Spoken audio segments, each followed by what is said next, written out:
Hyderabad branch of SARC of ICA. I welcome you to day 5 of the GST program basics in GST for beginners. And today we have with us a very experienced faculty, Vignesh Suresh, and I'm sure with his teachership capabilities, all of us can be the true students and concentrate on his talk. I'd not like to waste much time. I straight away hand it over to Macharrao to say a few words, introduce Vignesh, and then Vignesh, over to you for the session. Thank you. Thank you. Very good afternoon and thank you, Chairman and Satish Sarabhai. And I welcome Vignesh ji for today's seminar. It's my privilege to introduce Vignesh as a speaker, already introduced as a cricketer last time. And CA Vignesh is a practicing chartered accountant based out of Hyderabad. He is into practice for the last 8 years. He worked in multiple organizations and including multinations. Later, he joined in a partnership firm called Shekhar and Suresh Chartered Accountants, a firm established in 1992. And very important, Vignesh Bhai is a third generation chartered accountant from his family. And so, welcome Vignesh Bhai. He specializes in the areas of direct tax and indirect taxes. He has been identified as a GST faculty by the Institute of Chartered Accountants of India. He addressed multiple seminars in various parts of the country. He also trained a lot of people like GST officers and businessmen, chartered accountants, and finance professionals. And not only that, he has presented papers with various reputed organizations like GMR and MSME organizations and Central Institute of Rural Electrifications and TS Transco, etc. With this brief introduction, I'm presenting as today's speaker to the delegates. Please, sir. Thank you, Machar Garu and Pankaj sir for the introduction. And first of all, I would like to thank the Hyderabad branch for inviting me to take a session on the concept of time of supply. It is a very different type of session where we are meeting all the participants virtually. It gives me great pleasure to greet every one of you, and first of all, hope that all of you are safe and staying at home as much as possible. This virtual course on the basic of GST, which is being conducted by the Hyderabad branch, is very, very useful and very, very crucial at this juncture, so that we can utilize our time in learning what is the basic of GST, and so that we can follow the multiplicity of changes in GST on a monthly basis. Even as we speak, there are changes which are happening in the law. So therefore, understanding the basic is of very much importance, so that we can follow the amendments and so that we can utilize this in our daily practice. The topic which is given to me today is time of supply. In the previous sessions, we all must have understood that supply is the taxable event in GST, and GST chargeability is triggered whenever there is a supply which is happening. So therefore, when the supply happens also is critical. The law has clearly given that the supply shall be triggered based on certain events which are occurring.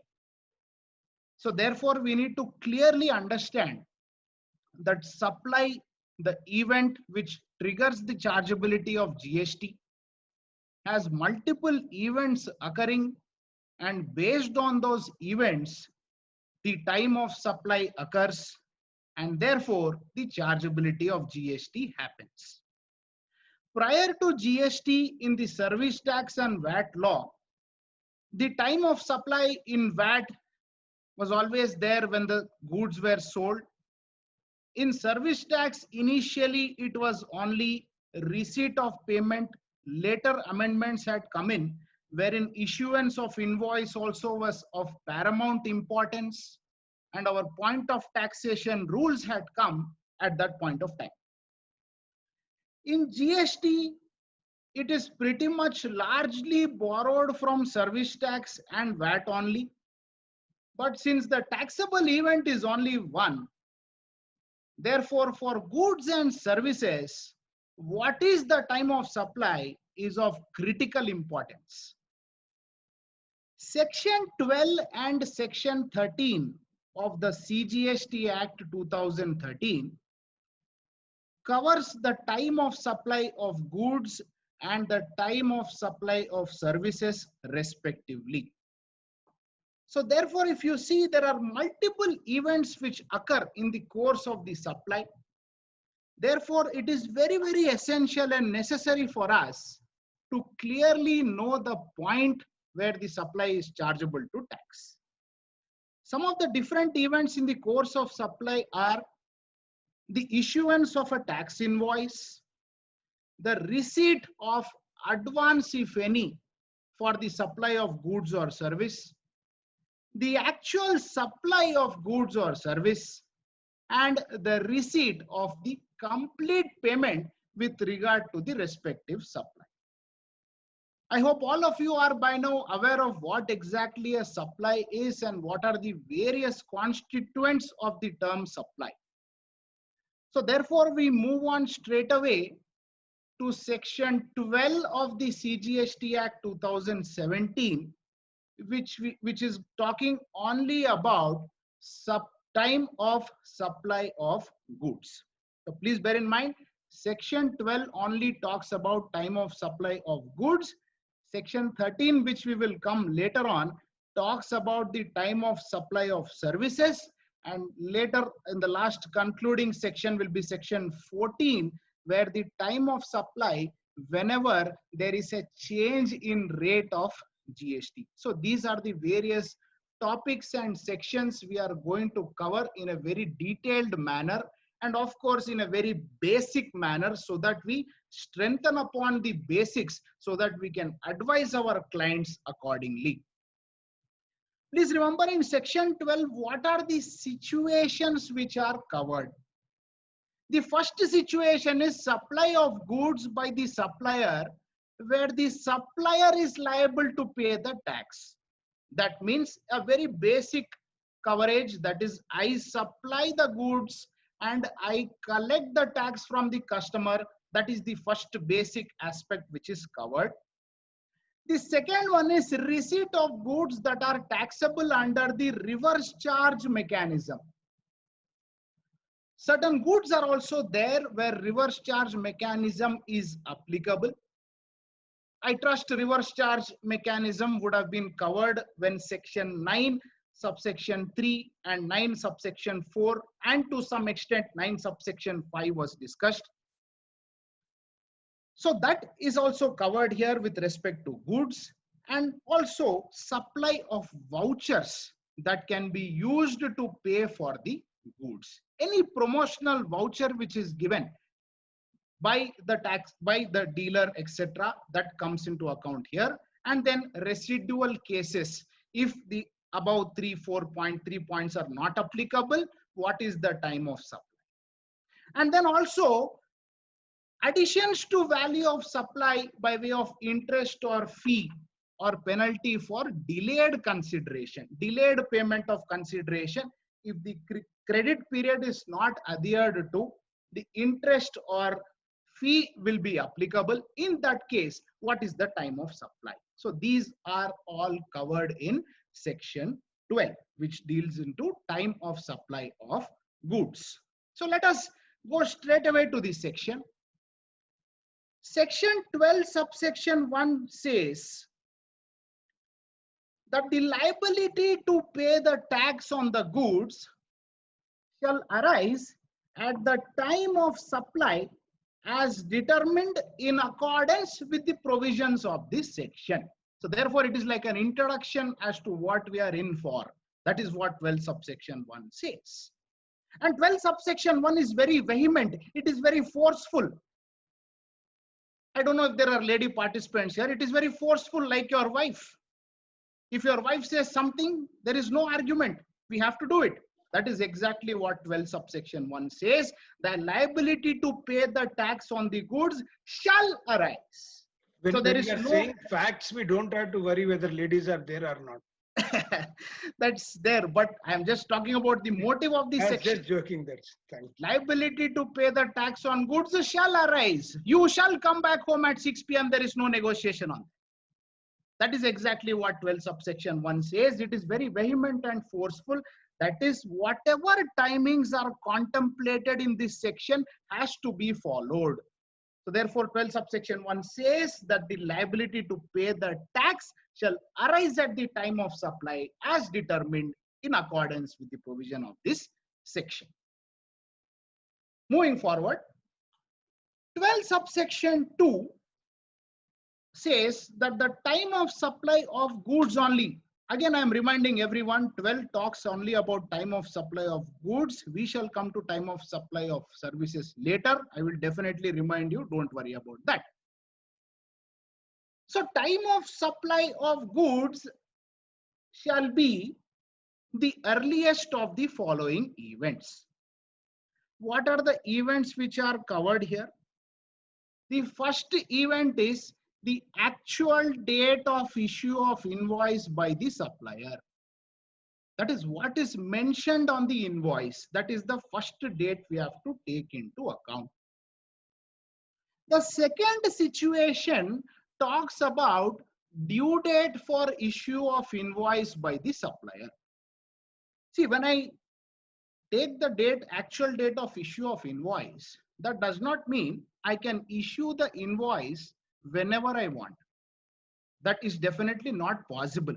So therefore, section 31 talks about the time limits for issue of invoice. So therefore, in GST, there is always interlinked sections. When I talk about a section, there is always another section which is mentioned in that particular section. So I will slowly take you to the relevant portions of section 31, which are covered here in my coming slides as well. But for now, we will understand the due date for issue of invoice by the supplier is the second event which we have to take into consideration. 4 situations are covered in section 31, which talks about the due date for issue of invoice. The first one is non-continuous supply involving movement. That is when there is a movement of goods from one place to the other. What is the due date for issue of invoice? The second situation, where there is no movement, what is the due date for issue of invoice by the supplier? And then we come to continuous supply. Wherever there is an agreement to supply the goods for a specific period of time, what is the due date for issue of invoice? And the fourth one is sale on approval basis. That means I send the goods to my customer. He will keep it with him, check it, and decide whether to buy that good or not. So these are the 4 situations which are talked about in section 31, which clearly indicates the due date for issue of invoice. So we shall look into each of the situation in detail in the coming slides. So therefore, as we understand now, there are 2 events. First one is actual date of issue of invoice by the supplier. The second one is due date for issue of invoice by the supplier in certain cases, which is specifically given in section 31. The third event is date of receipt of payment. Now, this event was initially there in the GST law, where advance received for supply of goods also GST had to be collected and paid to the department. This event was not covered in the erstwhile VAT laws, but it came under GST.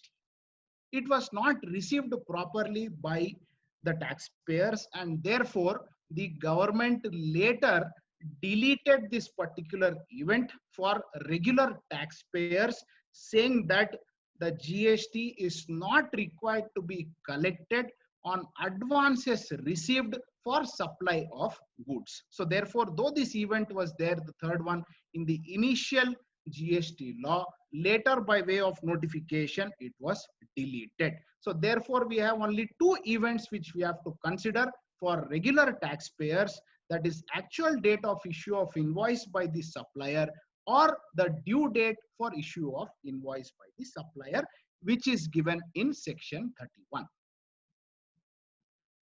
Now I take you to section 31. We shall cover various examples here to understand what is the due date for issuance of the invoice. The first situation, as I mentioned, was supply involving movement of goods. So therefore, whenever there is a supply and it is involving the movement of goods, section 31 says that invoice has to be issued at the exact time of removal of such goods. So whenever the goods are removed, at the exact time of removal, the invoice has to be issued. Let us take a small example here. Mr. X in Gujarat gets an order from Mr. Y in West Bengal on 18th March 2020 for supply of refrigerators. X dispatches the goods from his premises to his transporter's premises on 20th March 2020. Then the transporter initiates the transportation on 22nd March 2020. And finally, the goods reach the premises of Mr. Y on 26th March 2020. So therefore, what is the due date of issue of invoice here? The due date will be the exact time of removal. The time of removal in this case has happened on 20th March 2020, where the goods have left the premises of Mr. X. So I hope we are clear as to what is the due date for issuing the invoice whenever the goods are removed. Whenever the goods are moved, when the supply involves movement, what is the due date by which the invoice has to be raised? Perfect. Then the second example here we see is X in Gujarat gets an order from Mr. Y in West Bengal on 18th March. Y's transporter takes the delivery from the premises on 21st March and delivers them to Mr. Y on 26th March. Again, here the date of removal is to be considered on 21st March because on that day the goods have been taken away from the premises of the supplier. So these are few examples as to by when you have to raise the invoice when the supply involves the movement of goods.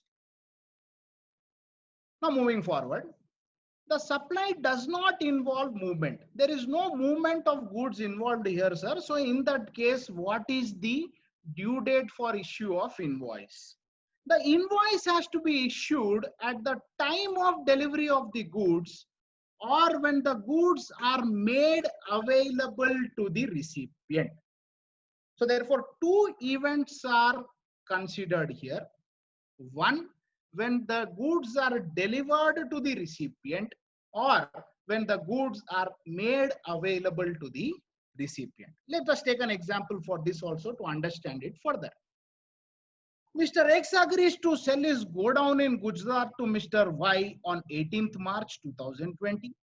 There is a separate agreement entered by X and Y for selling of refrigerators on 19th March.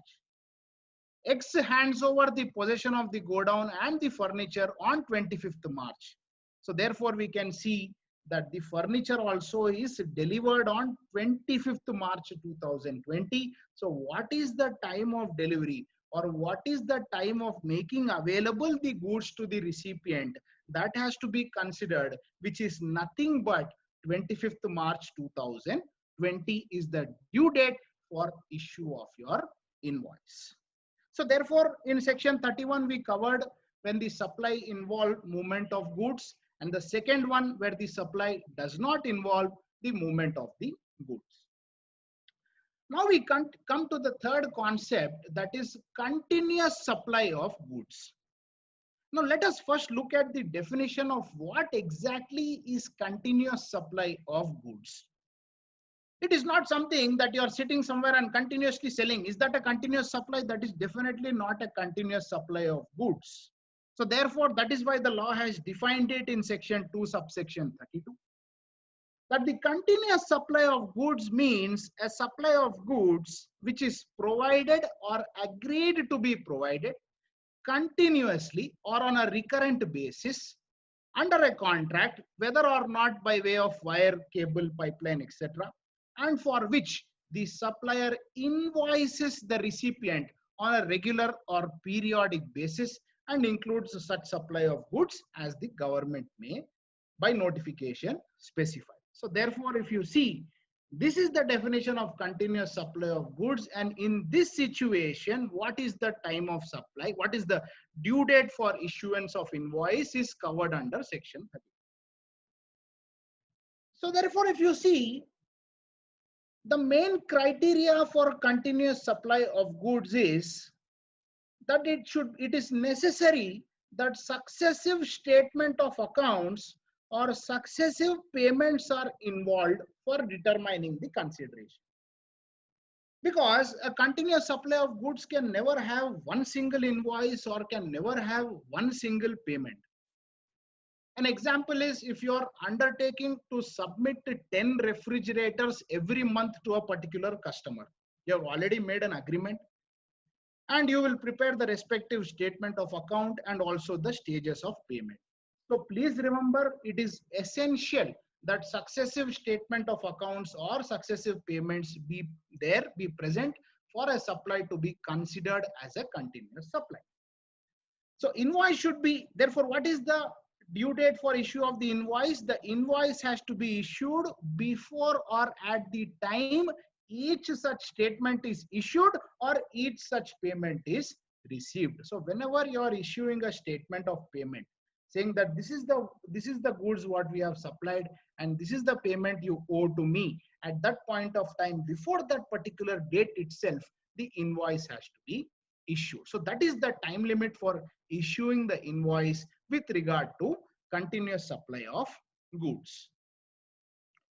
The fourth situation which is considered under section 31. Please remember, now we are in section 31, which talks about the due date for issuing the invoice with respect to supply of goods.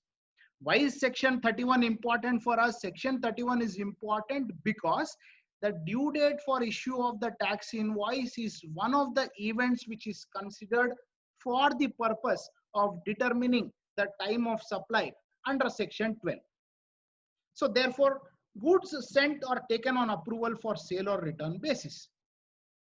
A fairly practical example in this case is a jewelry person, a jewelry trader who is engaged in the sale of diamonds.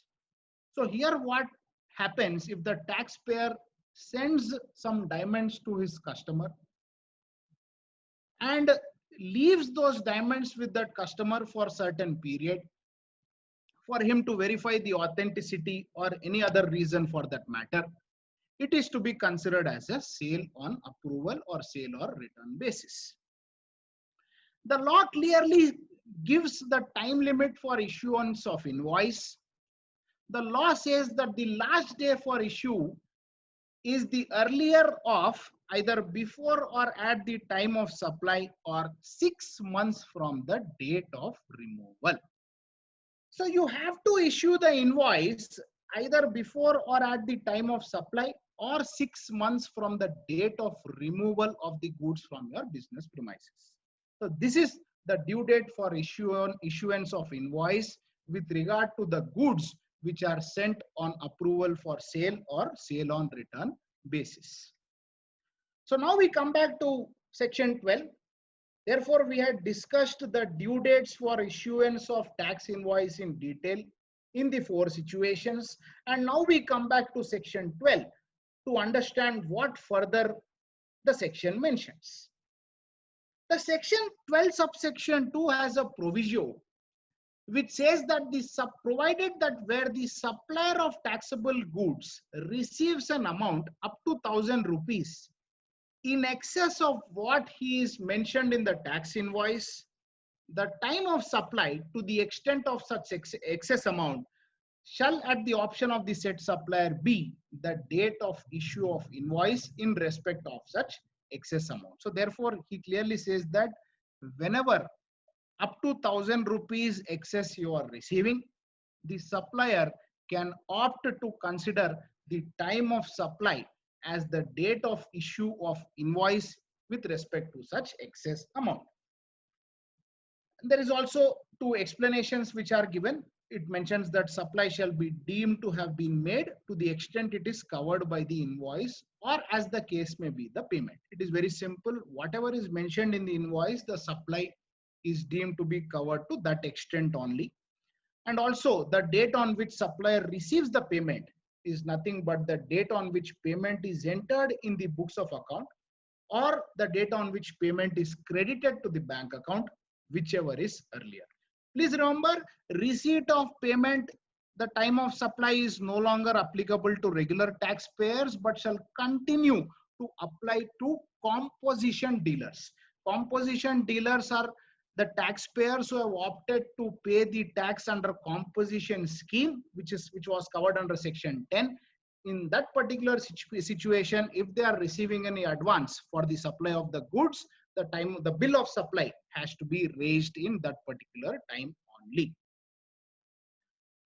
So that was the proviso which was covered in 12 subsection 2, and further explanations which is given.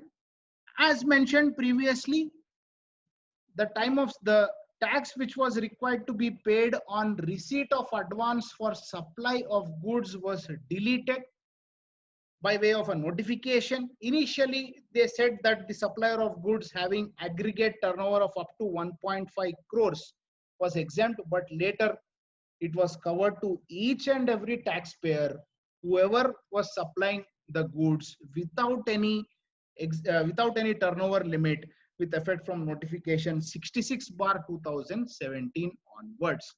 From this date, all the taxpayers who were engaged in supply of goods need not pay the GST on advance received for supply of goods. And as mentioned, the benefit is not available to the person covered under the composition scheme.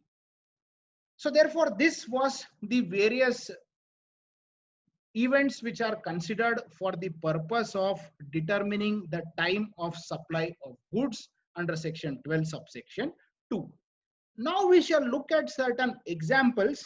I urge each one of the participants who have switched off the video and just listening to my voice, kindly switch on your phones or your laptops, because you have to see the illustration to understand what we are talking about. So anyone who is just listening to the audio, request you to switch on the screens. Now we come to certain illustrations, certain examples here as to what is the time of supply. In the first situation, the invoice date is 10th March 2020. The due date of issue of invoice is 20th March 2020. Payment entry in the books of the supplier is 26th March 2020, and credit in the bank account is 30th March 2020. Now, this is a case of a regular taxpayer, so therefore, the time of supply shall be the actual date of the invoice, that is 10th March 2020, because the due date of issue of invoice is coming later. Therefore, if the actual date of invoice is on 10th March, that is to be considered as your time of supply. Second situation, advance received, invoice date is 30th March. Due date of issue of invoice is 20th March. Payment entry is happening in 10th February. Bank account credit is happening in 25th February. Nothing to worry. Kindly ignore the date of receipt of the advance. Please look at only two events, that is date of invoice or due date of issue of invoice, whichever is earlier.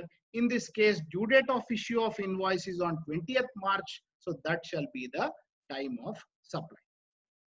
Then advance received composition dealer, if the invoice date is 10th February, due date of issue of invoice is 20th February, payment has come in 25th March, bank account credit happened on 28th March, time of supply will be 25th March, because the exemption for the GST not being applicable on advance received for supply of goods is not applicable to a composition dealer. So therefore, in that particular situation, the time of supply shall be the earliest date. We have to take into account the date of advance received as well.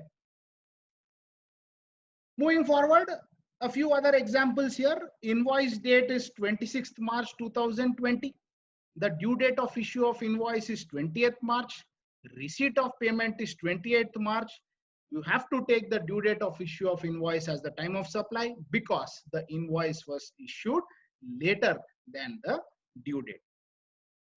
Interstate stock transfer, you have to consider the invoice date only or the due date of issue of invoice. In this case, both are one and the same. So time of supply shall be 20th March 2020. Then advance is received, invoice for full amount is issued on the same day. 40% advance you have received and 60% post-supply payment. Please remember the date of receipt of advance is not relevant to us in any way. Therefore, we have to take into account the invoice date which is being given, that is nothing but 10th March 2020. Before that, Pankaj sir, I would like to take a question. Advance received by composition dealer is taxable on receipt of advance only. Yes, very much. Whatever advance is received by a composition dealer, whenever you are receiving any advance, you have to pay the respective tax. So any relevant questions, whatever which is there to the discussion, I will take it there and then so that the doubts of the participants are cleared. So feel free to keep posting questions on whatever we are discussing at the moment. Yeah, but request to post it only in Q&A and not in chat, please. Yes, because if you are posting in the chat, then it might be, it's not considered as a Q&A. Yeah, and one more request, please, as of now, stick to the topics which have been covered and don't go advance or don't go for the previous topics, please. Yes. Thank you. Continue, Suresh. Yeah, Vignesh. Yeah. Someone? Vignesh, can you come again regarding interstate stock transfers, point number 5? Yeah, it is just an example, sir. Interstate stock transfer also, since the GST will be anyways applicable. I've just taken as an example here. We have to raise the invoice on interstate stock transfer as well. Because in supply, even this is a supply as per the GST law. So therefore, the due date of issue of invoice, everything will be considered to be the same in this case as well. It's just an example what I've covered. As far as GST is concerned, your interstate stock transfer is also a supply. So very much the GST will be applicable on that. Thank you. Thank you. Yeah, sure. Yeah, so moving forward, so number 6 also was covered. So this is basically the time of supply with respect to certain examples what we have taken to what we have discussed. Now we come to an example for continuous supply of goods. As I mentioned here, the statement of account or the receipt of payment is very, very important for us to be considered. And the invoice has to be issued before the date of the successive statements of account or successive payments which is given. So a few examples here. Invoice date is 1st March 2020. Statement of accounts due date is 5th March and receipt of payment is 3rd March. In this case, the actual date of the invoice is the earliest point date. So therefore, the time of supply shall be 1st March 2020. Secondly, 11th March is the invoice date. Statement of accounts is 5th March and receipt of payment is 11th April is the invoice date. Statement of account is 5th April and receipt of payment is 13th April. The time of supply, if you see, the statement of accounts due date is the earlier taxable event. So therefore, 5th April shall be the time of supply. And the third situation, invoice again was issued after the due date. So therefore, in that case, we have to consider the receipt of payment and the statement of affairs due date. The earlier will be the time of supply.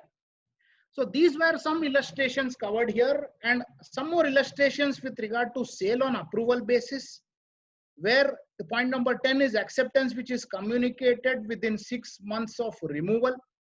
The goods removed on 1st February 2020. Issue of invoice happened on 25th February 2020. Accepted by the recipient on 15th February. payment received on 25th February. Here, if you see the time of supply, the invoice was issued later on 25th April, but it was accepted immediately on 15th February itself. So that will be the time of supply, which is 15th February.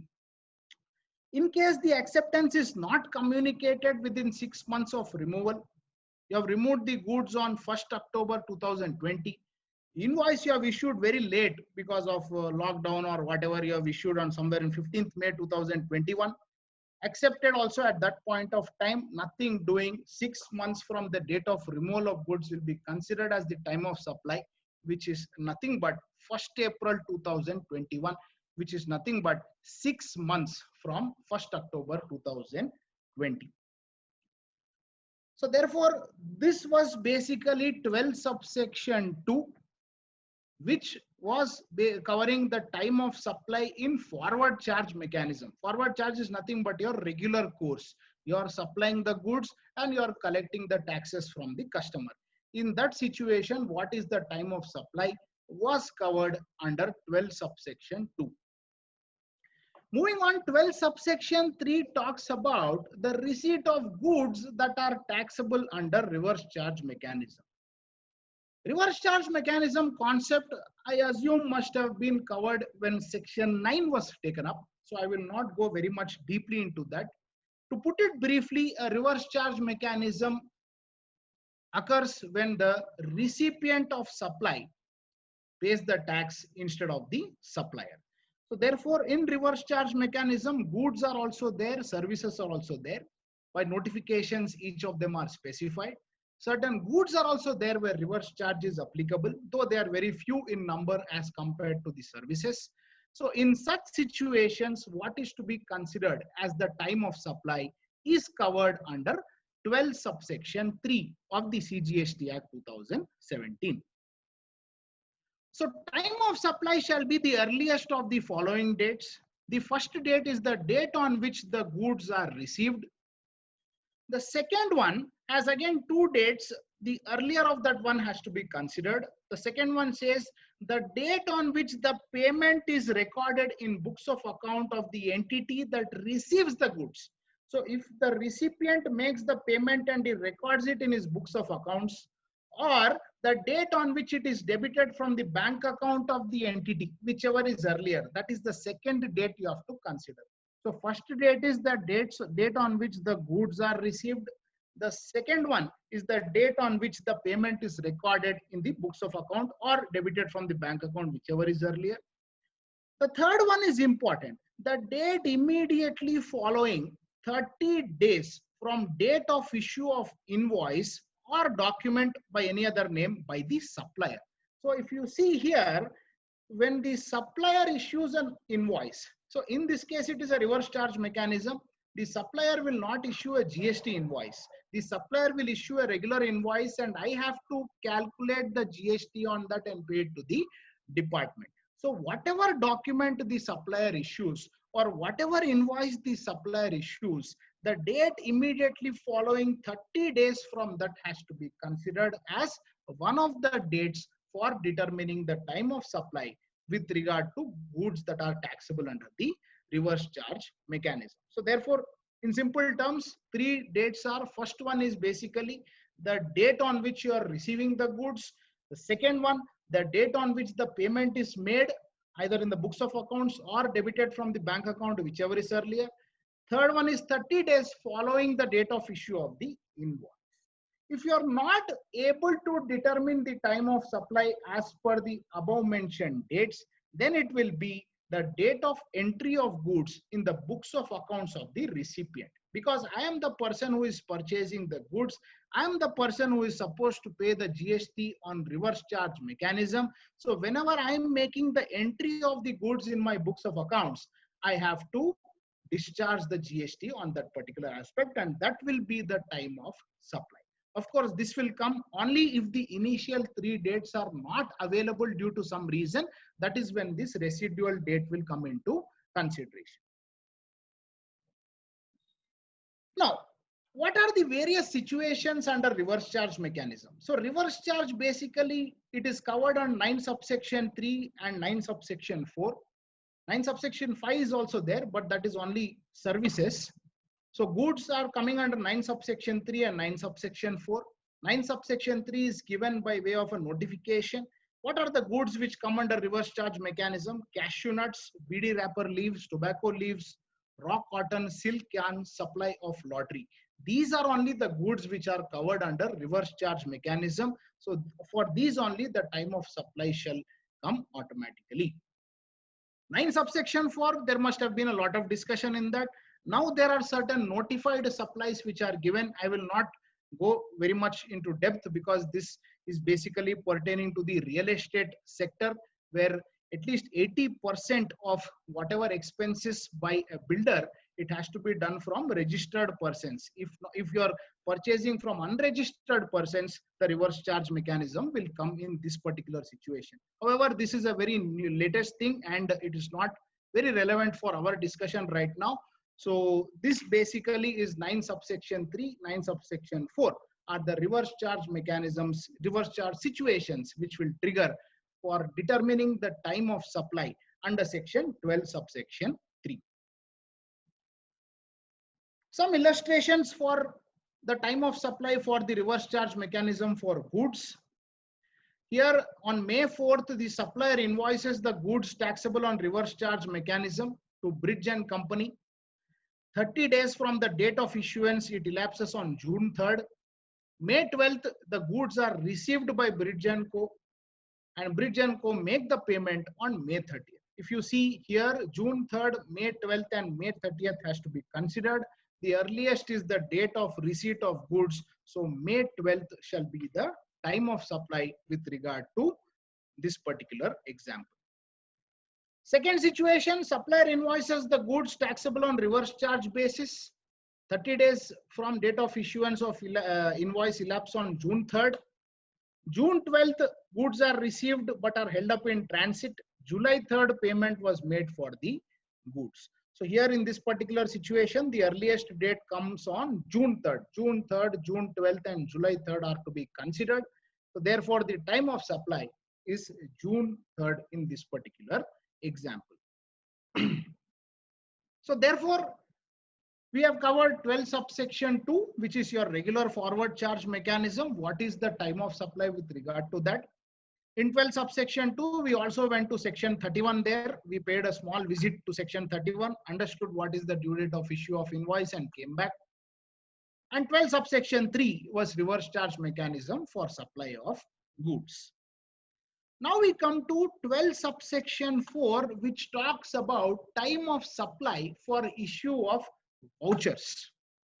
Now, what do you mean by a voucher? Voucher are instruments that certain persons are obliged to accept as consideration.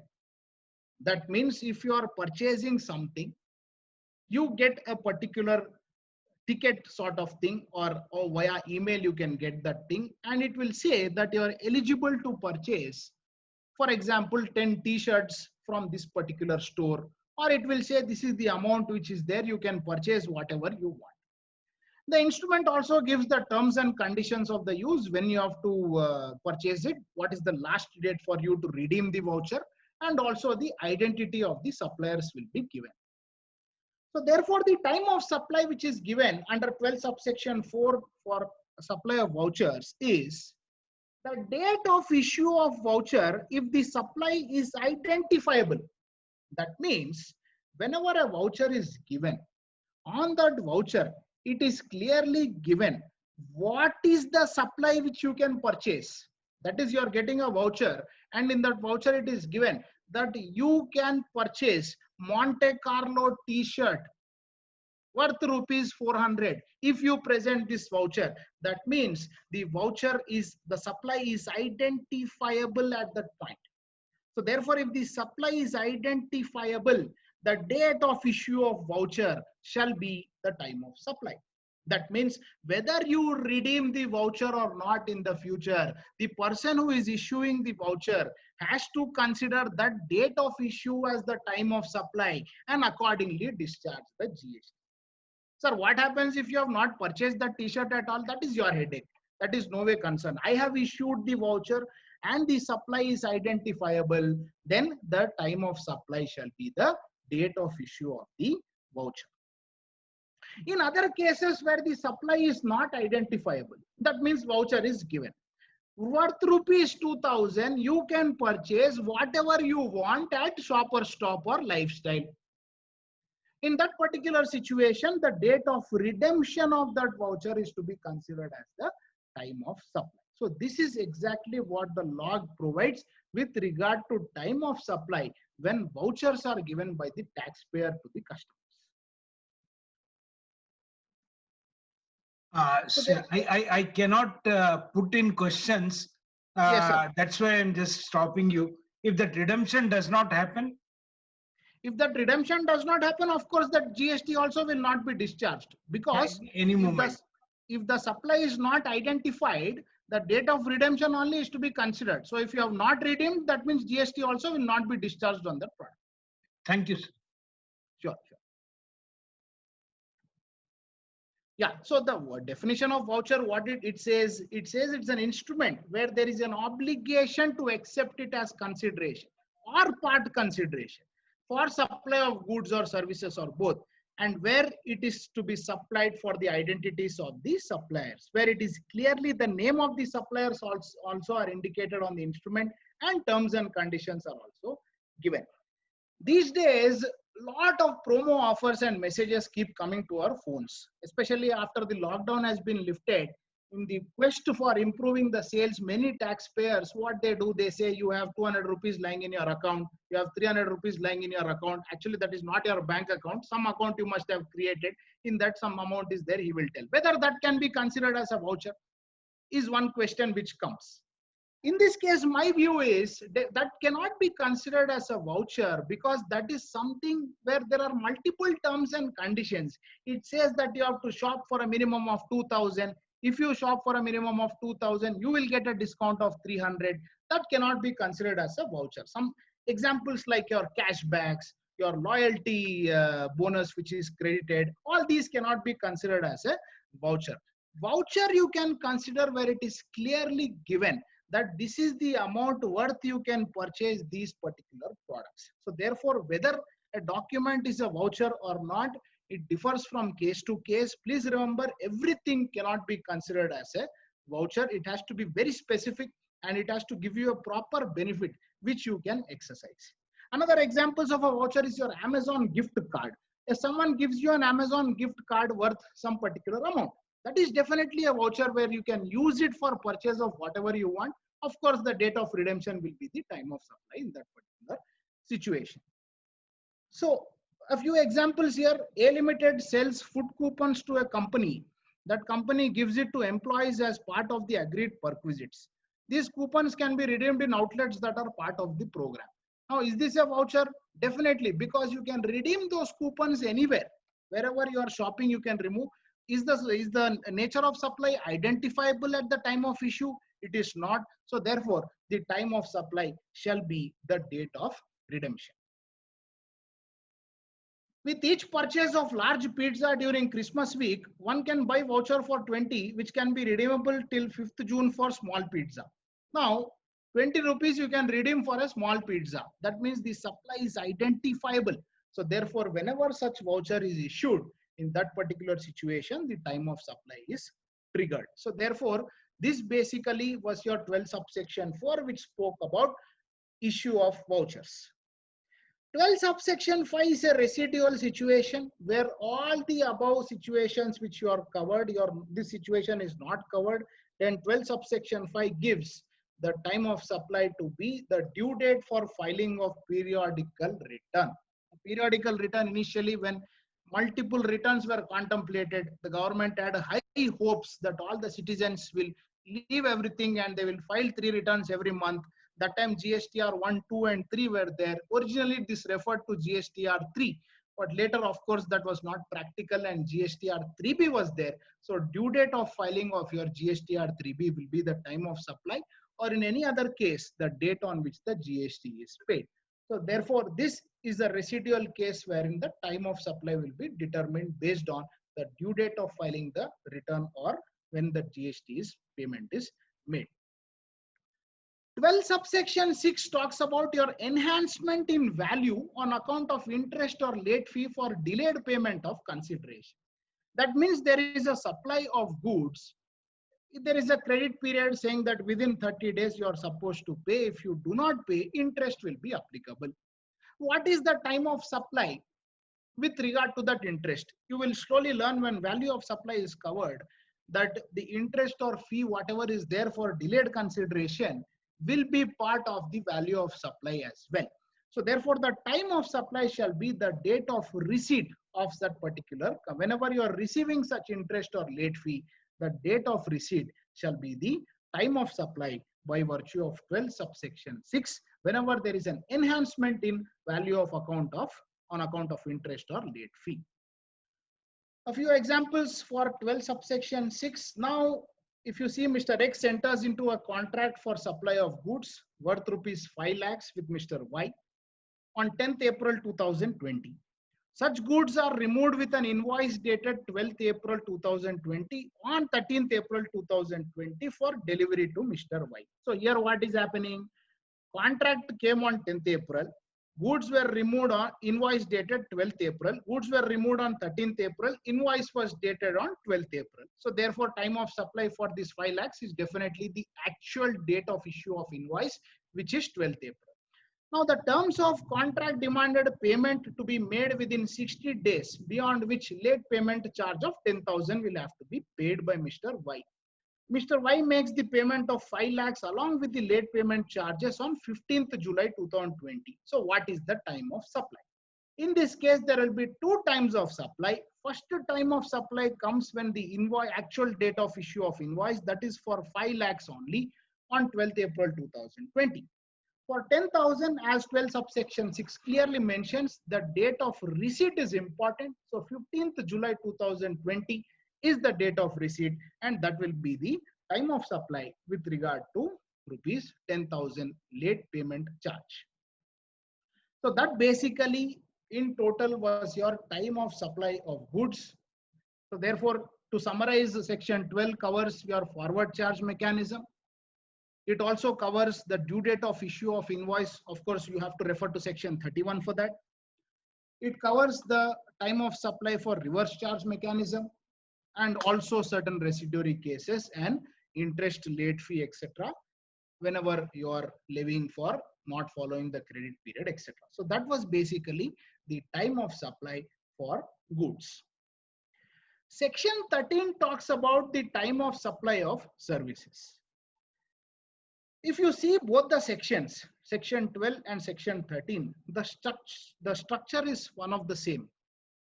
12.1 and 13.1 give the same points of discussion.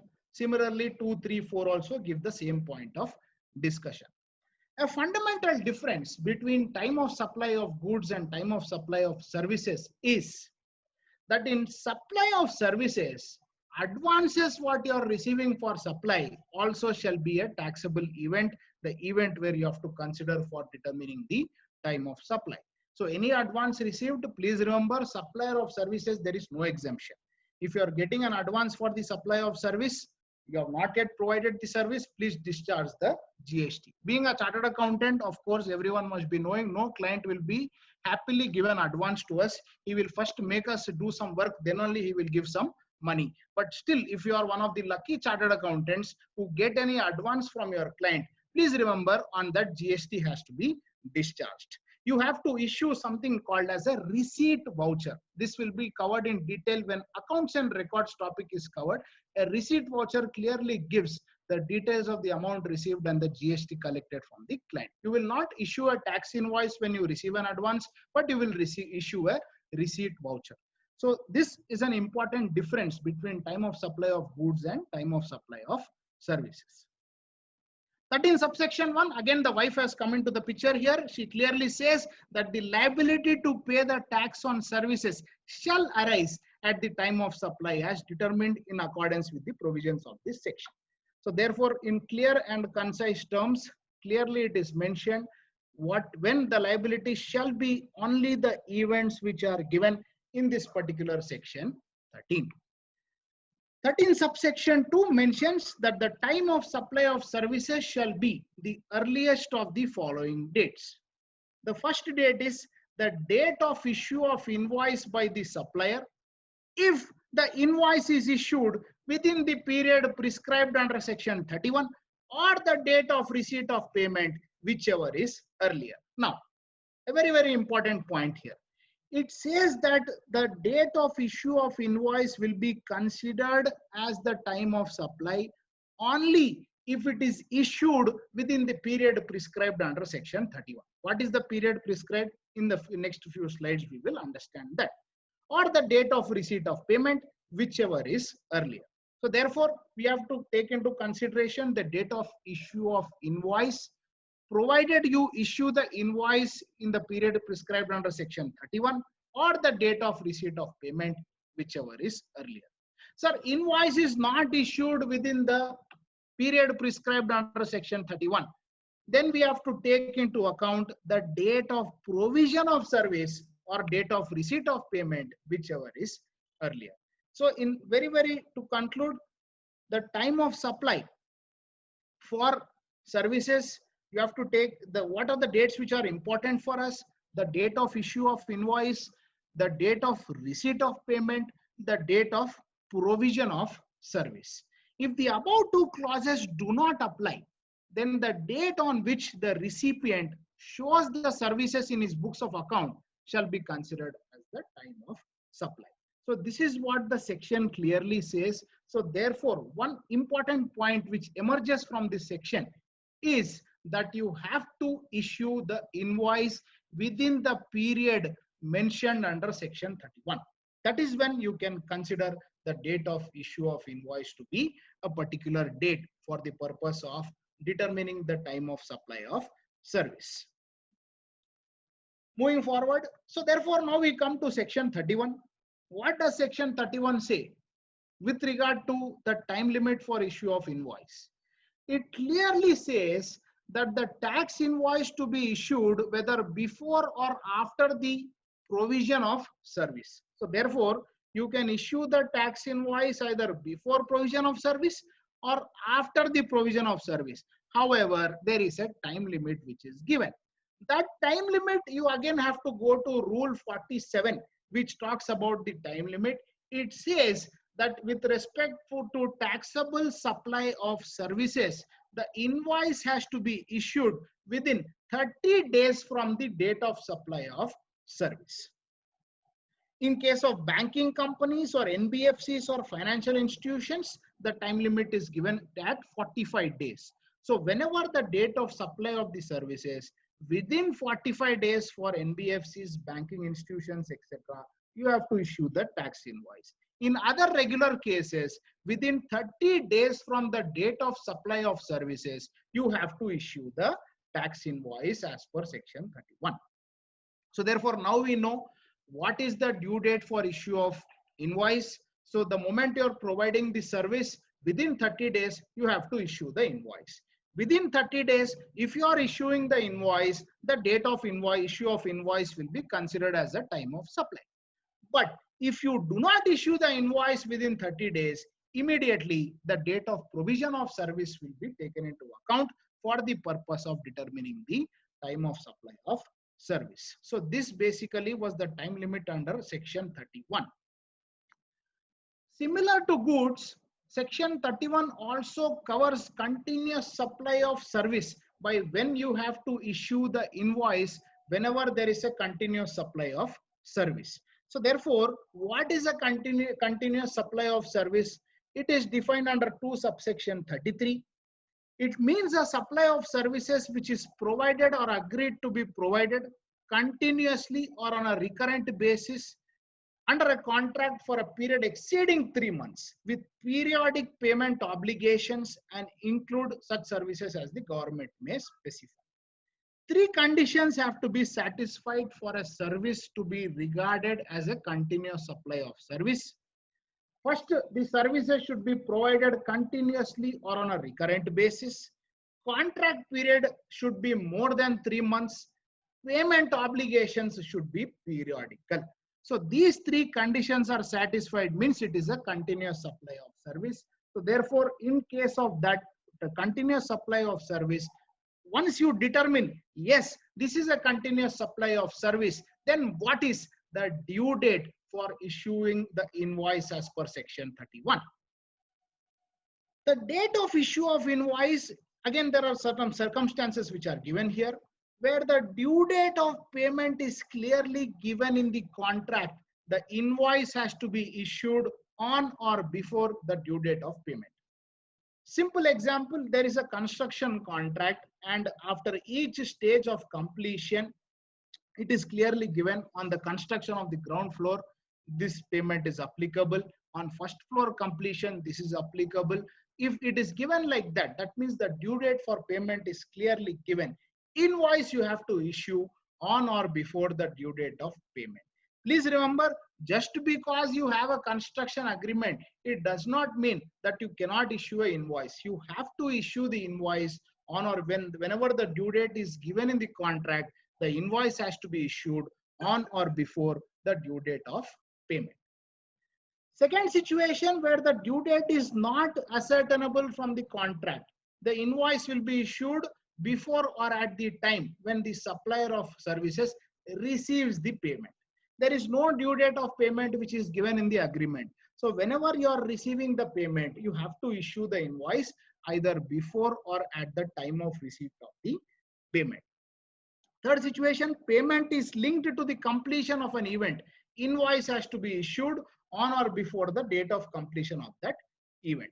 No due date of payment is given, but it clearly gives a date. On this particular date, this first floor will be completed. On this particular date, the second floor will be completed.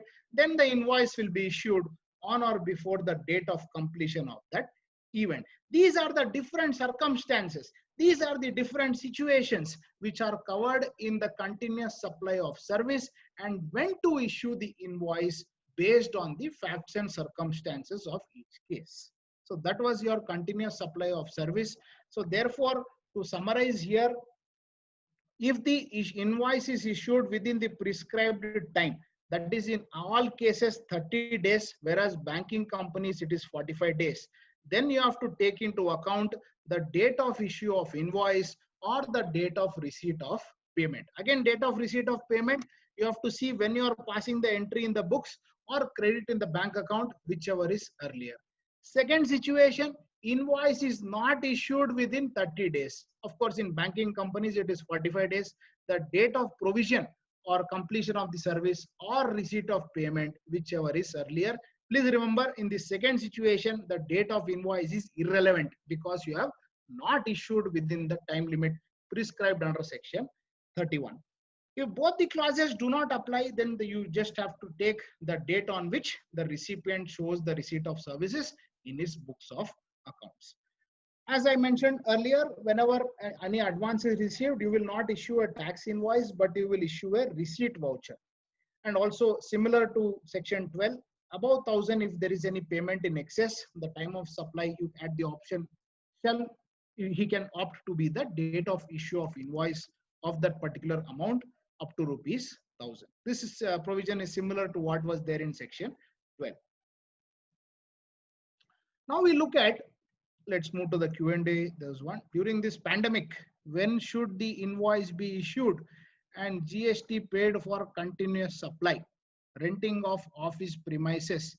Very simple, madam, Aparna madam, it is very simple that you have to stick to the time of supply concept only. Just because there is a pandemic, there is no relief which is given with regard to invoice of issued. Yes, Satish sir, you would like to answer this question? Vignesh, I concur with you. That is the answer for that. Okay, but there is a lot of uncertainty talking about not collect rent, and then he said, okay, you collect rent in parts and all. Will that change it anything? I think Aparna's question. I think coming to the voice of our Chief Minister KCR, this is happening, but there is no such relief is given. One has to stick to the provisions laid down in the law only. We cannot go with the words of our CM. Thank you. Thank you. Yeah, so a few illustrations here with 13 subsection 2. Invoice raised before completion of service. The invoice date is 10th March. The due date for issue of invoice is 20th March. Payment entry is 26th March. Again, here if you see, the earliest is the actual date of issue of invoice, that is 10th March 2020. That will be the time of supply. Second situation, invoice date is 30th April. Invoice due date is 20th April. Payment entry in supplier books is 10th April. Credit in the bank account is 30th April 2020. So therefore, it will be the due date of issue of invoice. It is violated here. Then we look at the provision of receipt of advance or the provision of service. In this particular situation, if you see, on 10th April itself, the payment has hit the supplier's books, even though the credit happened in 30th April. So time of supply shall be 10th April in this particular situation. Yeah, Aparna ma'am, we'll look at your question, or shall we take it now, Satish sir? It's the same discussion, I think. Or shall we give voice access to her if possible, so that she can clearly tell what she wants? Yeah, Is that that possible, also Pankaj can be sir? done. That also can be done. You want me to give the voice access to her? Yeah, it's better because so that if any answer we give, she also can present her views. It will be benefit to the participants. Yeah. Yeah, that is okay with her. Yeah. Aparna madam, please speak. So that I can have some water also. Good evening. I just wanted to know, a lot of companies are discussing and then deciding that no rent will be paid for the month of April and May, and only a part payment for the month of June and July and August. In this scenario, what should be done? Can an invoice be given for April and May when we have already decided no rent will be paid? Yeah, again, Aparna ma'am, see, this totally depends on what the tenant and landlord have agreed. So I've also faced these situations with some clients who are landlords. See, from the point of view of the landlord, he will say, obviously, you pay the rent, I don't know anything. But that is, the tenants will again say, you will take the force majeure clause into application and will not pay this rent. Again, if you ask me, it totally depends on what is agreed between the landlord and the tenant. If the landlord decides to waive off the rent totally, then obviously he will not raise any invoice in such situation. But the service will have been provided, then maybe we'll have to consider it as a free service or an exceptional situation where the value of supply is zero. He can raise an invoice with a zero value. Satish sir, you can add to it. If such situation is contemplated, then maybe you can escape the GST. Yeah, section 15, so I think one has to look into section, in the situation where Aparna madam is raising the query. So one has to look into section 15, subsection 3. So in case where the supply is made, but the discount is mentioned in the invoice, say in the current scenario where April, May rent is mutually decided by the landlord and the tenant that it will not be paid for April and May, they can say that 100% is a discount is given, then we will not be having any situation to come out of this situation very easily. But once the invoice is issued, after that, if you want to go back for discount, all these things, then it will be a bit difficult situation. But if before giving the invoice, the discount is given to the tenant, then that will be a best option coming out of correct. And raise a nil invoice saying that the rent is so and so value, but we have given discount of 100%. 100%. Yes. Definitely, I don't. If if there is some kind of an addendum to the agreement just for those 2 months, saying no interest, no rent will be paid for those 2 months, then we need not raise an invoice at all, because it's clearly mentioned. That addendum should be entered before 31st March, because when we are talking about the April and May, it should be entered before 31st March. Okay. And how many months addendum and all, it's becoming a big question mark. No, so now I think zero invoice should be a better option. Zero invoice, and yeah. If the landlord and tenant are in agreement, that itself is a big victory. Then a zero invoice will be the most suitable option, if you ask me. Correct. Okay, thank you. Another, I think, an addendum to the question asked by Aparna is asked by Srikanth. What will happen if receivable becomes bad after payment of GST by the supplier? Sir, this is something in our hands. you have to be sure that your tenant makes the payment. This is definitely a practical issue which many of the landlords are facing, because they are going ahead and making the payment of GST considering the time of supply.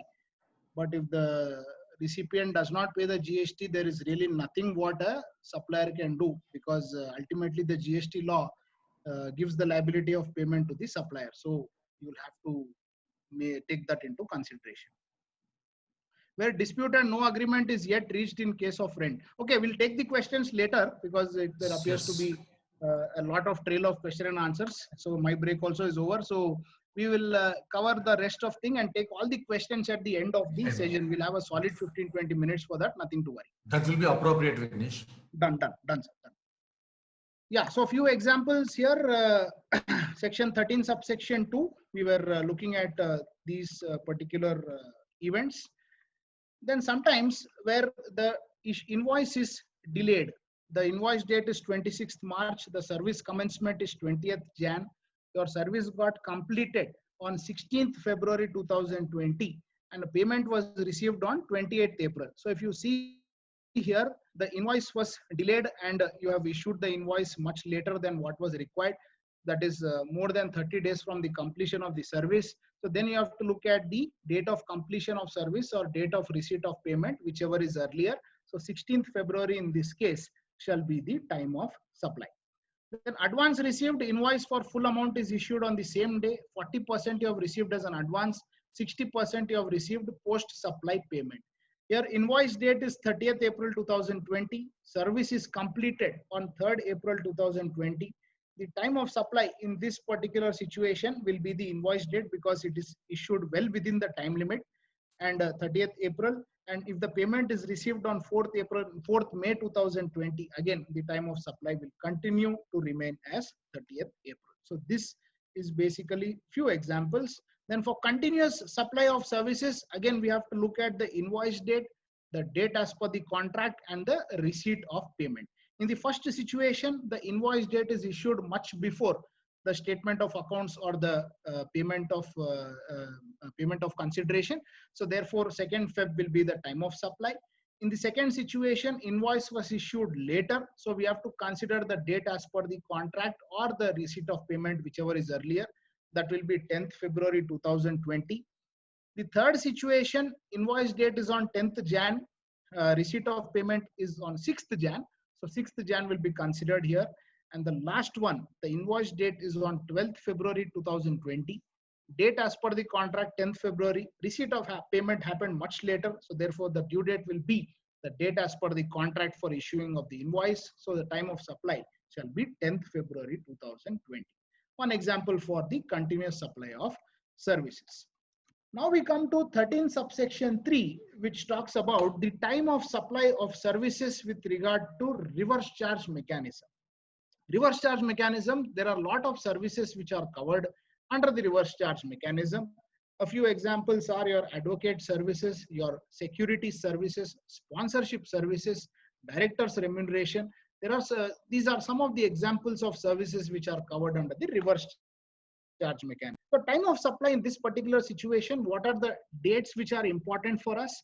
The date of payment as entered in the books of account of the recipient, or the date on which the payment is debited in the bank account, whichever is earlier. So this date you have to first take. That is nothing but the date of payment of the consideration, or the date immediately following 60 days from the date of issue of the invoice or any other document by the supplier. So if the supplier is issuing an invoice or is issuing any other document, we have to take the date following 60 days from the date of issue of that invoice. That shall be the date which is to be considered. So that date or the date of payment, whichever is there, shall be considered as a time of supply for the reverse charge mechanism. If as per the above clauses you cannot determine the time of supply, then enter in the books of account of the recipient. This is very similar to section 12 what is given. Same thing is given here. Another provision with regard to associated enterprises is given here. Whenever there is a supply by associated enterprises, associated enterprises is the same meaning what is given in income tax, where the supplier of service is located outside India. It is basically a related party which is located outside India. the time of supply shall be the date of entry in the books of account or the date of payment, whichever is earlier. So this is basically the supply of service by the associated enterprise. So that means the person in India is receiving such service. In that particular situation, date of entry or the date of payment, whichever is earlier, shall be considered as the time of supply of service. Few examples for reverse charge mechanism supply of service. X provides legal services and advocate to Mr. Y, which of course falls under the reverse charge mechanism. 10th April, the services are provided to Mr. Y. 12th April, he issues an invoice to Mr. Y.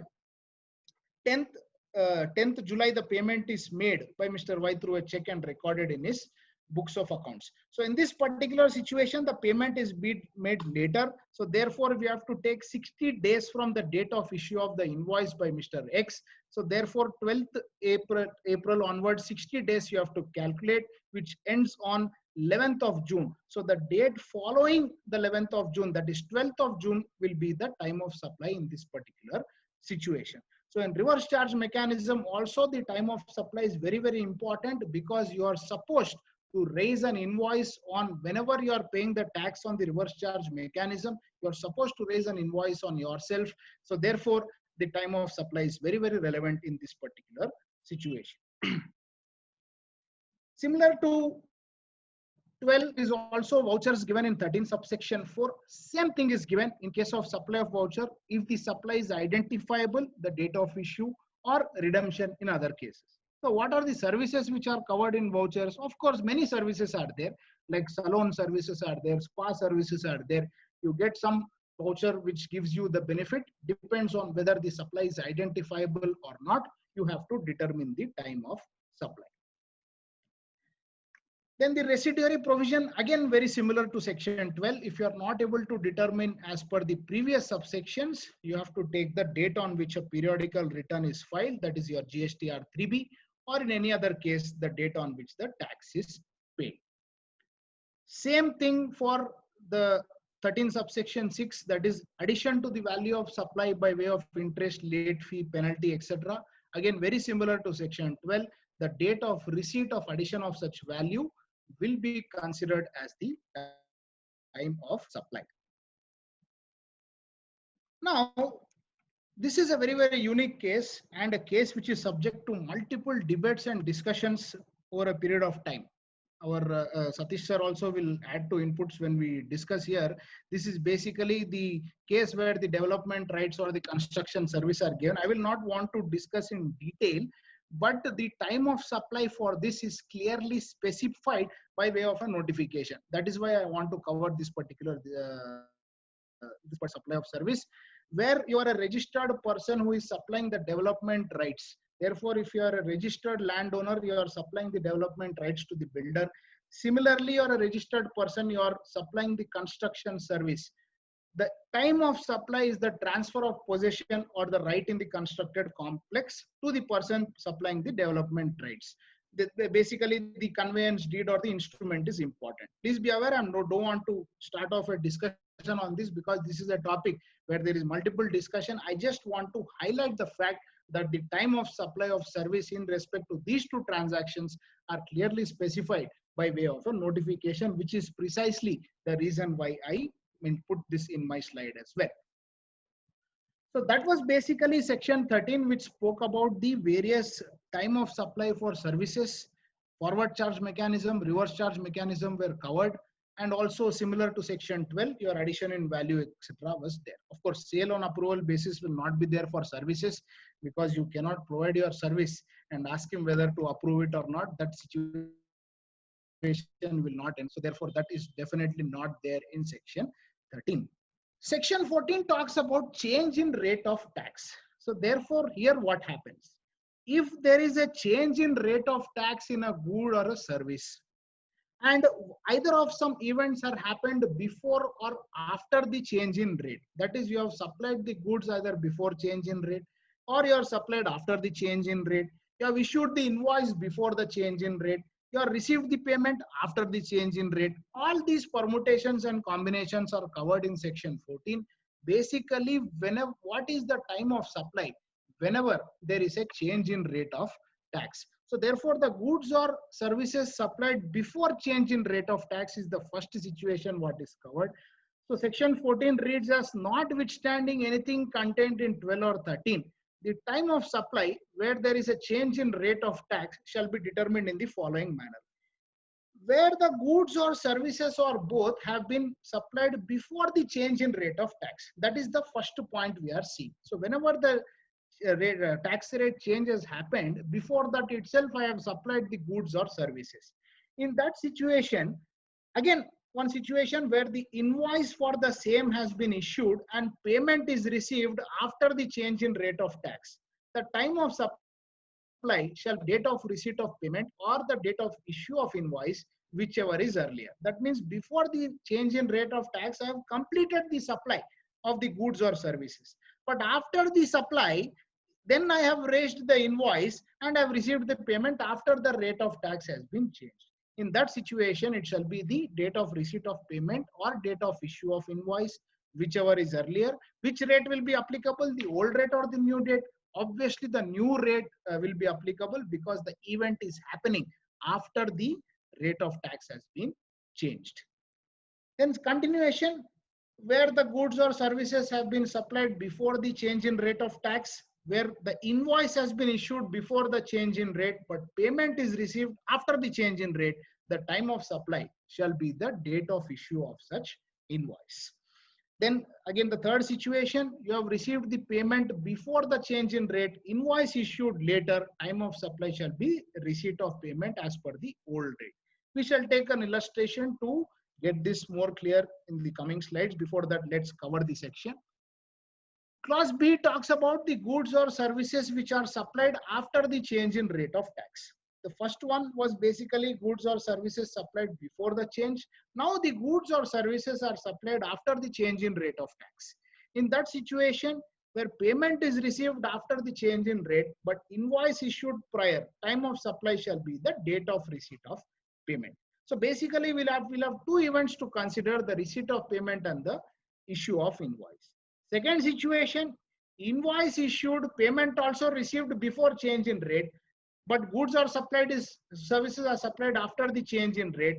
The time of supply shall be the date of receipt of payment or issue of invoice, whichever is earlier. The last situation is nothing but invoice issued after the change in rate, payment received before. We'll have to take the issue of invoice. Now to summarize the section, that is section 14. If the date of supply of goods or services, it happens before, date of invoice is after, date of receipt of payment also happens after, earliest of 2 and 3 have to be taken and new rate will be applicable. Then similarly, if date of invoice is before and date of invoice is after, you have to take the date of invoice, old rate will be applicable.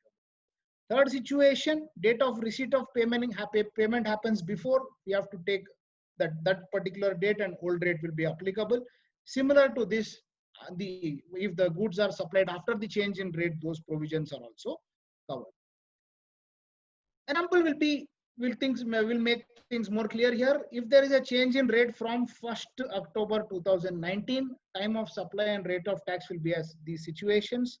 Assuming the date of supply was made on 10th September 2019, that is before the change in rate, we have to take the date of invoice as 5th October 19, date of receipt of payment 8th October 19.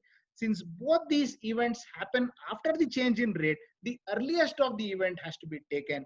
That is 5th October 2019 will be the time of supply at the new rate because the rate is changed with effect from 1st October 2019.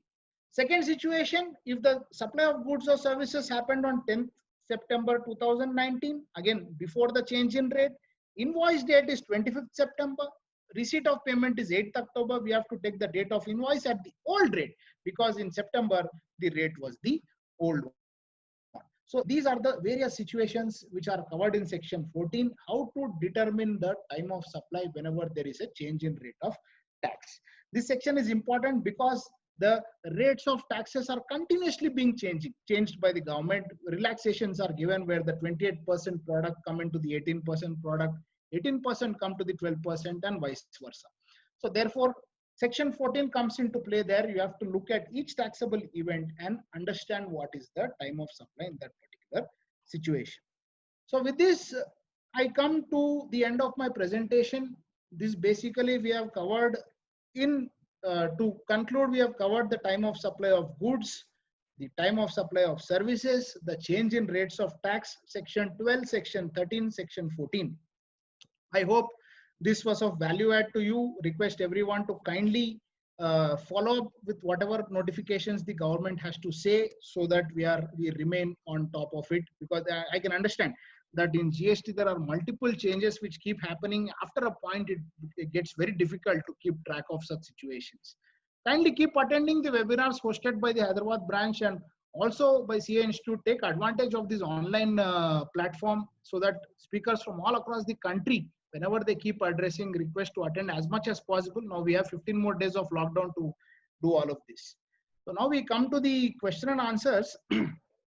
Yeah, I think it was pretty much the same as it was there last time. Only I think we had to take the question of Mr. Hariprasad, where dispute and no agreement. Suresh, Yes, you sir. can just stop sharing the screen, then I think you can come. Okay, I have to stop it, is it? Stop share. You will see. Okay. Now you are there.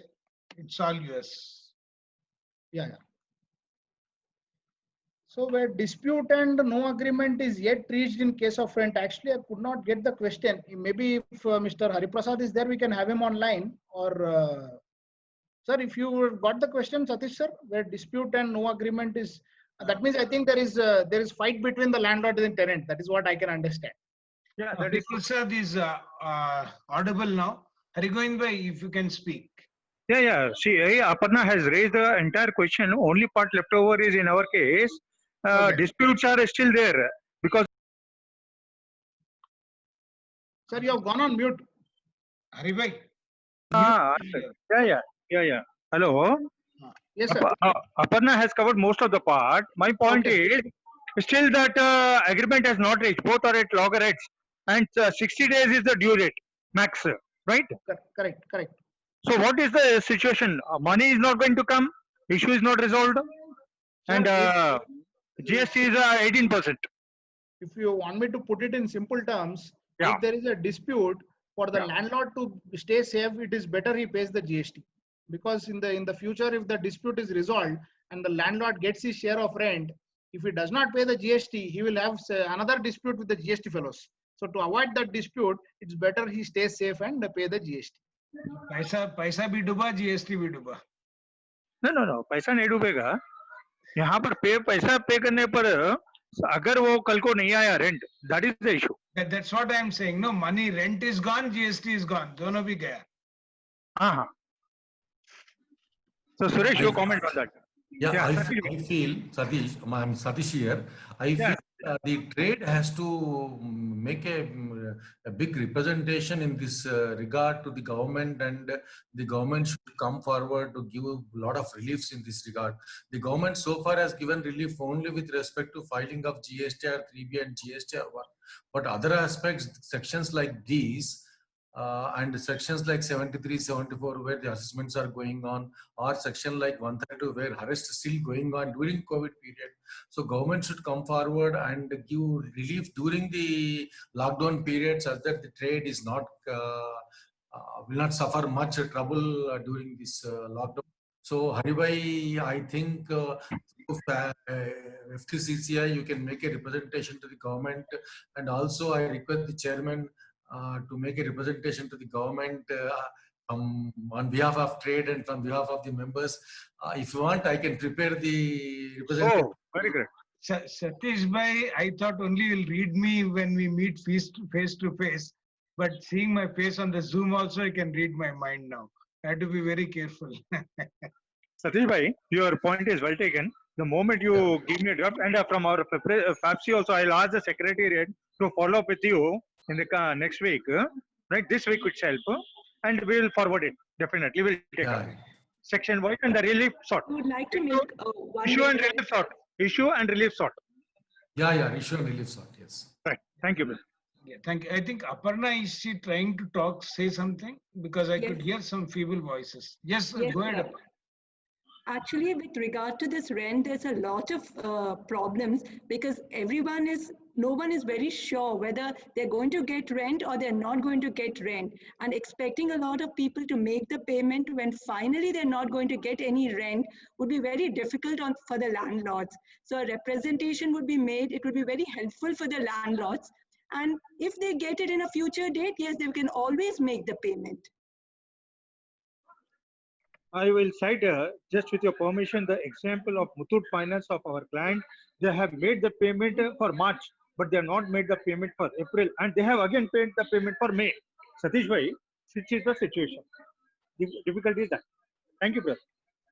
Okay, okay. Any other questions?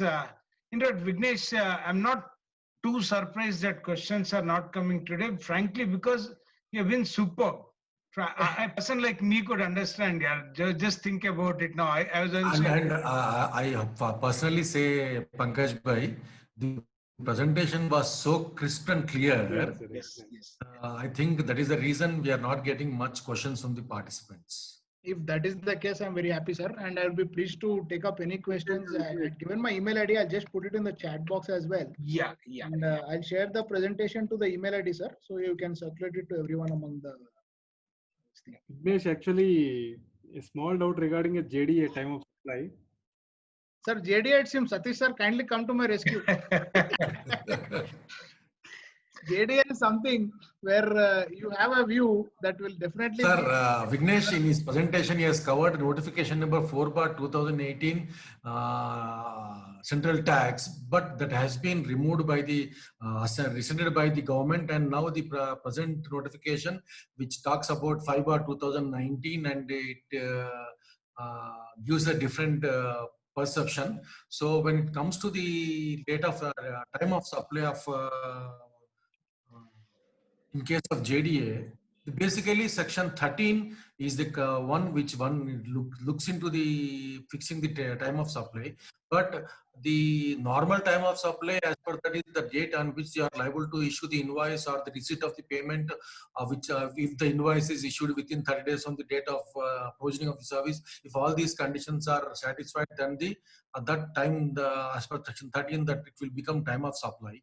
But to align the provisions of GST with the Income Tax Act, the government has come forward and said that the time of supply in case of JDA, for development rights and for the construction services between the landlord and the builder, they said the date of time of supply will be the date on which the occupancy certificate or the completion certificate is issued by the builder. That will become the time of supply. But per se, the section 13 will be in the light. That has to be followed by one. But there is a notification which says that even till the date of occupancy, it has been postponed. But say in case where the builder is selling the flats to the prospective buyer, that notification will not help him. Because then section 13 has to be looked into as per the milestones of the contract, what rightly said by the Vignesh. As per those milestones, the GST liability has to be discharged as per time of supply. I think now the questions have started flowing, and Vivek Narasimha has brought a very glamorous question. So I think everyone would like to listen to that. But before that, there is one or two situations, Vignesh, which practically we are facing. Like now, what happens is we do a service. It's actually my point also. We do a service, and on the just on a faith, they call and we start the work. But the condition is that unless a PO is raised and a PO number is given, payment invoice will not be valid. So now more than 25 people from my team have done the service in the month of February and March. And and ideally they give the PO, but now I think till now PO has not been received. It's 3 months now. So because PO is the condition when I have to raise the bill, supply is done in March itself, contract, everything is over. So what would be my timing of billing, and are there any other consequences in that? It's simple, sir. As far as this the provision goes, the PO as such is not relevant for us. It is only the date of invoice, and the section gives us the time limit within which you have to raise the invoice.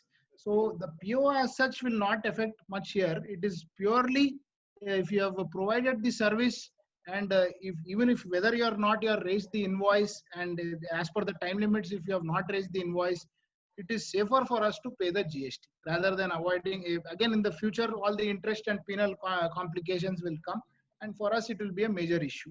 So the safer side is always pay the GST if you have provided the service.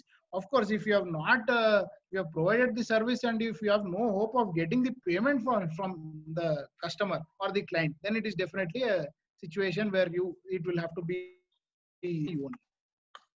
Yeah, thank you. And I think Yeah, I'll take up the questions. I can see a few questions. Yeah, film industry is a typical industry. Person, hero, heroine who's in great demand will be paid advance 2 years in advance. Correct. Due to uncertainty, the agreement may be cancelled after 2 years. Artist should return the total money. What is the GST portion? So this situation, I have faced it with my client only, who's a movie artist. He has received an advance from a production company, and he checked with me what has to be done with regard to the GST. And those persons, they are giving no guarantee. They are clear.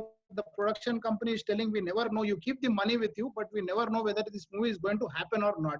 My advice to him was to, you pay the GST receipt voucher, because ultimately it's an advance what you have gotten for the services. The GST portion has to be paid because it is a supply of service and the advance has happened before itself. So therefore, it is safer for you to pay the GST and issue a receipt voucher. If it does not happen, you return the amount, and I mean, it's obviously the time limit for credit note also, it's more than it's elapsed. If you see 2 years, it is a long time. So therefore, the GST will have to be a cost which is borne by the production company.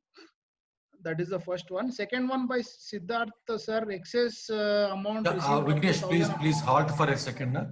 Vignesh, Yes, please sir. halt for a second. So, in supplementing the Vignesh answer for the film industry, I would like to add a few things. I think our Vivek Narasimhan sir will love to hear these kind of small tips from us. And when the production company is paying the advance, say in 2 years in advance or 3 years in advance, let us call it as a security deposit, not as an advance. Let the artist take it as a security deposit for the future event.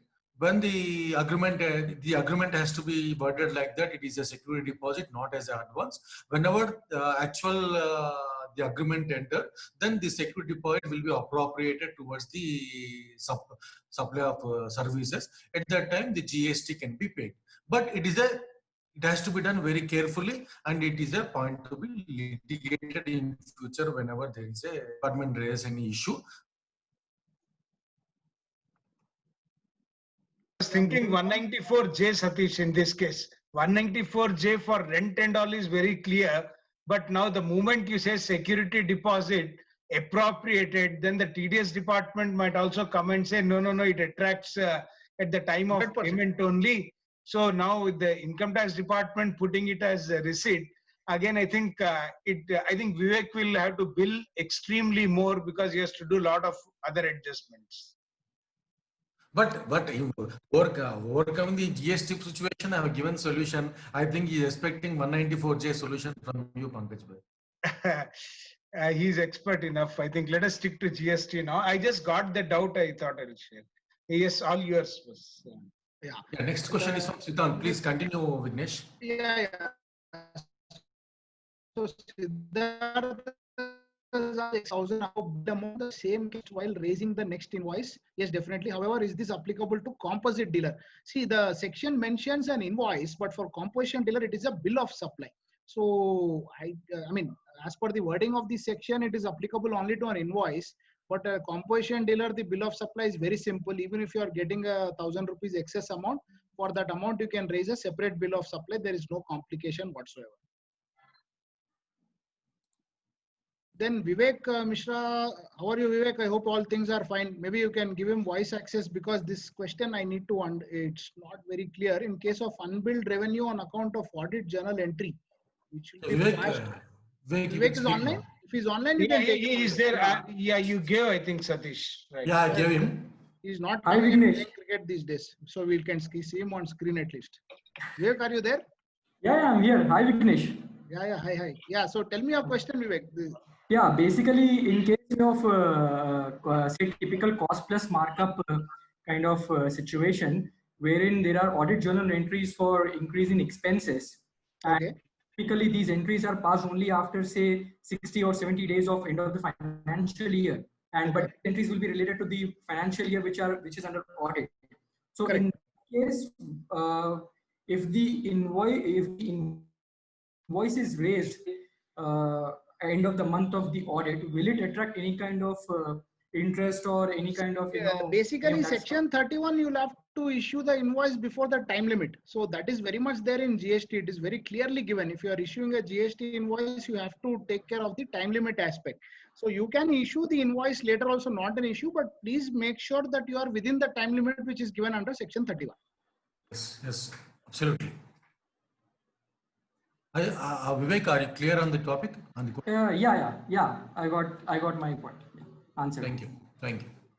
Sure. So next one, cricketer received amount from advertisement company, shooting is postponed and maybe contract pending. I think this is pretty similar to what the earlier doubt of the movie artist. I think Mr. Hariprasad sir likes cricket more than movies. So his doubt the cricketer has come. So in this particular situation also, it's very much the same, sir. Advance if he has received from the advertisement company, better he makes the payment and he raises a receipt voucher to that extent. That is the safe approach to avoid any future complications from the GST department. Yeah. Since 1 hour 40 minutes, our chairman was listening this entire session. There is a question to him. No. Is Out of syllabus. Don't ask me anything, Satish. You cannot expose me like this. In case of vouchers, where the supply is identifiable, the rate of tax, the time of supply will be basing on the issue of the date of issue of the voucher. That understood clearly, I think. Pankaj bhai, have you understood it? Sorry, just come again. Yeah, I'll come. In case of vouchers, whether it is supply of goods or services, if the supply under the voucher is identifiable on the date of issue of the voucher, Yeah. the time of supply for voucher is date of issue of the voucher will be the time of supply. Right. Clear provision in the law. The next question, the next provision is, if the supply is not identifiable on the date of issue of the voucher, the date of redemption will become the time of supply. Right. On this, you have asked Vignesh one question. I said if the redemption itself does not happen. Yeah, if the redemption does not happen, what will be the situation? So now I want an answer from you. The books are, look, again, Satish bhai, I know where you are leading to. Point number one, the books of taxman, they did not attract GST. So if the people have just taken the vouchers and they are not collected books from taxman, I don't think any institute doesn't come there, I think, in between. So you have to guide me now. Let me. You know very well that my question was relating to that only. I understood that. Don't worry. Vignesh, let us be very clear here. Our chairman understood the concept, but he's not answering it properly. He will take it up in the, I think the tomorrow session, he will take up the question. So here, Pankaj bhai, I would like to clarify that is not only your doubt, but so many people ask me this doubt, the typical doubt. See, in case where the supply is identifiable, on the date of issue of voucher, if the GST is paid, but the recipient has never redeemed it. It may happen. So in that situation, the government will get the revenue. There cannot be any refund or any credit is possible in this situation. Gone is once it is gone, it is gone. Just I wanted to highlight this point. So Pankaj bhai, there are no questions and everything is well in time. If we can show the certificate to Vignesh and we can think we can close this session. Just a minute, Satish bhai. And I think Machar, you want to give any closing remarks? One second. Just a second. First of all, thank you so much for Satish ji and for organizing this wonderful event, particularly for my chairman and myself who doesn't know anything about GST. And ji, very excellent presentation and literally not even 1 minute away from the computer. It's an excellent presentation, really. And Vivek sir is comparing with you Amji Chopra ji. So beautiful.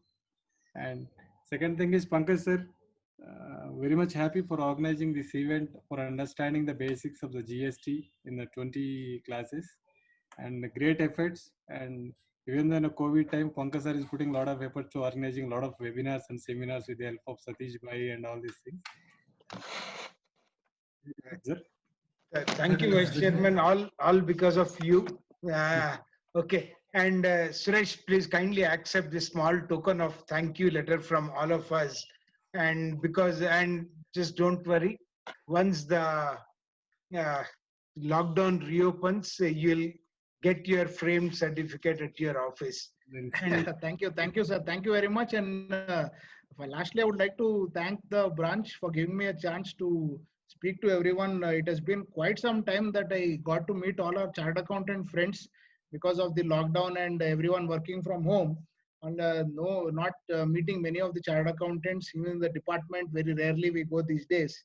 But great opportunity to see everyone virtually. Hope everyone got benefit of whatever I had to share. I'm free anytime. You can just send an email or send me any of your queries. I'll be free to assist anytime. And thank you very much, Satish sir, for identifying me as one of the speakers for one of the topics. Thank you. It's my pleasure being with you, Vignesh. Sure, sir. Sure. Thank you.